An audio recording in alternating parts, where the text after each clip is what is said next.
The first pope, Peter, has been succeeded by more than 260 popes, some of whom were genuine rotten apples who abused their position of power, squandered money, and who were vilified by the people. Meet 5 of the worst popes in history. Leo X.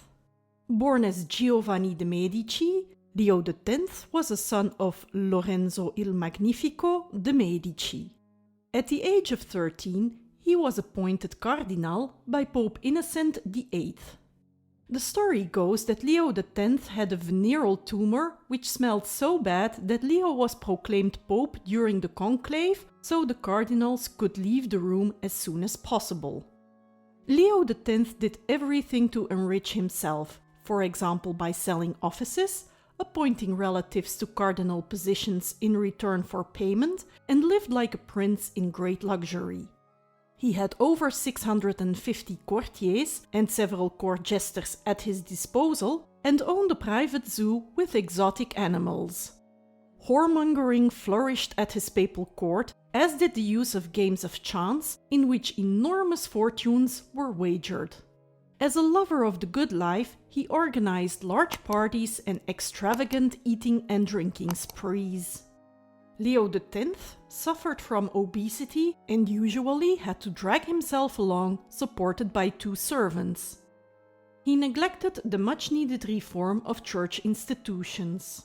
To make up for his financial deficits, Leo sold indulgences, which were full or partial pardons for sins, in exchange for payment. In 1515, this pope introduced book censorship, which was to remain in force for centuries. Leo X left his successor, Adrian VI, with a debt of millions. Bonifas the Eight. Born as Benedetto Gaetani, Bonifas the Eight was one of the most famous medieval popes. His rise to the highest religious position in Europe brought him into serious conflict with Philip the Fair of France. In 1294, Boniface succeeded Celestinus V, who abdicated 6 months after taking office. During Boniface's papal reign, Philip the Fair forbade the export of gold and silver from France to Rome. As a gesture of reconciliation, the Pope canonized Louis IX in 1297. Boniface, who had a mistress and was a pedophile, was so morally depraved that the influential writer Dante Alighieri condemned Bonifas VIII to hell in his book La Divina Commedia. When Philip the Fair accused the Pope of murdering his predecessor, Boniface excommunicated the king. After the death of Boniface, King Philip IV pressured Pope Clement V of the Avignon Papacy into staging a posthumous trial of Boniface. The deceased pope was accused of heresy and sodomy, but no verdict against him was delivered. Alexander VI. Alexander VI, born as Roderick Yancol I Borgia, is best known as the Borgia Pope, and he became one of the most powerful and richest men in Europe. As he was related to Pope Calixtus III, Alexander was directly appointed cardinal in 1456 and then vice-chancellor of the Holy Roman Church. He amassed an enormous fortune while occupying these offices. Alexander had a problem with celibacy. Contemporary witnesses reported orgies taking place in his city villa. The fact that he had a sexual relationship with his favorite daughter Lucrezia is probably a malicious lie, but many young mistresses sweetened his strenuous fate as a humble servant of the Lord. Well known is the affair he had with the young Roman Julia la Belle Farnese, who was only 15 when the affair with Borgia began and whom he also showed off in public. After buying votes, Borgia was elected pope in 1492, the year Columbus reached America, which meant even more power and wealth for Alexander. The beautiful Julia, who was already 25 years old by now, was replaced by younger mistresses. Alexander VI has been called the most corrupt Renaissance pope. Faithlessness, cruelty, murder, robbery, and incest were prevalent in Alexander's court where, in addition, dignity, honor, and divorce were for sale. Borgia enriched himself throughout his life as pope by trading in offices and indulgences. He was extremely greedy, and his way of life was by no means particularly pontifical, hence his spot among the worst popes in history. Stephen VI. Pope Stephen VI succeeded Pope Bonifas VI in May 1896. The highlight of his short pontificate was the so-called Cadaver Synod, during which Stephen had one of his deceased predecessors, Pope Formosus, exhumed and put on trial for perjury and for having obtained the papacy illegally. But Formosus had already been dead for about 9 months, and thus his body was in an advanced state of decomposition.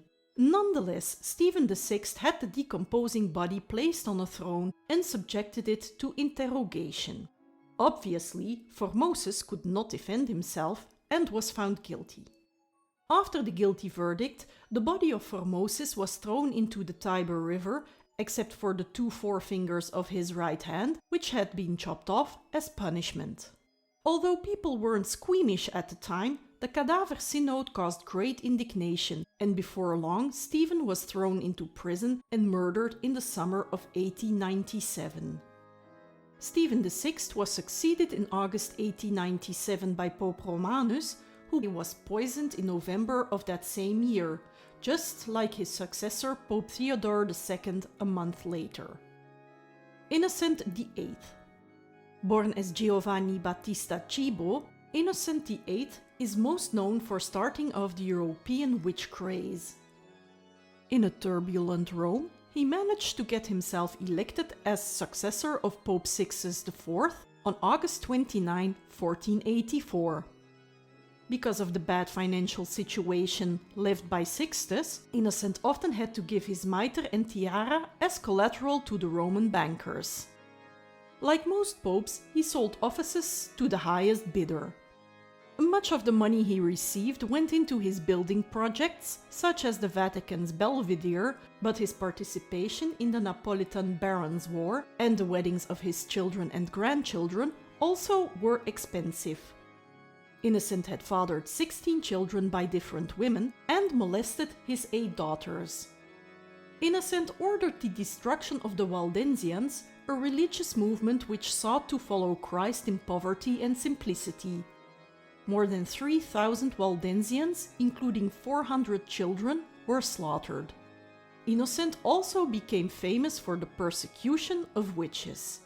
In 4084, his papal bull Sumes Desiderantes Affectibus described in detail how witches were to be tracked, how the trials were to be held, and what punishments were to be handed out.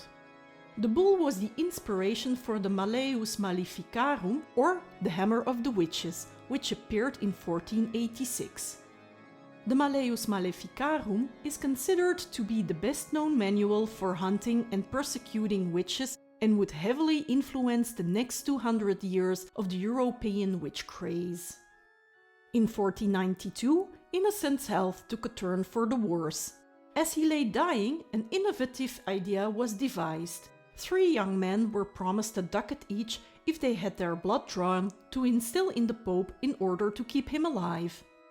The 3 young men were drained of all blood and died in vain, as the procedure did not save the Pope. Thank you for watching.